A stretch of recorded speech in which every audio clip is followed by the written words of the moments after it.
مجھے ایک بہت بڑے بزنس مین کا انٹرویو دیکھنے کا اتفاق ہوا. اس نے بہت کام کی باتیں کی. اس میں کہتا ہے کہ کامیابی اور ترقی کا تعلیم سے کوئی تعلق نہیں ہے. اگر تعلیم سے پیسہ کمایا جا سکتا تو دنیا کا ہر پروفیسر ارب پتی ہوتا. اس وقت دنیا میں تقریباً 950 ارب پتی لوگ ہیں. ان میں سے کوئی ایک بھی پروفیسر یا ماہر تعلیم نہیں ہے. کہتا ہے انسان کی معاشی زندگی تب شروع ہوتی ہے جب وہ اپنے کام کا آغاز کرتا ہے. دنیا میں نوکری کرنے والا شخص کبھی بھی خوشحال نہیں رہ سکتا ہے. کہنے لگا کہ میں زندگی میں کبھی کالج نہیں گیا، لیکن میری کمپنی میں اس وقت اعلیٰ تعلیم یافتہ 30,000 سے زیادہ مرد اور عورتیں کام کرتے ہیں.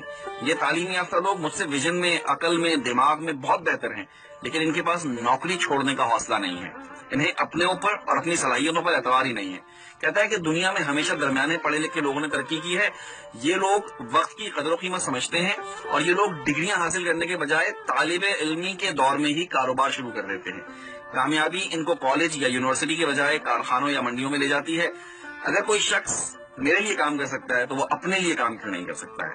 بس اس کے لیے ذرا سا حوصلہ چاہیے.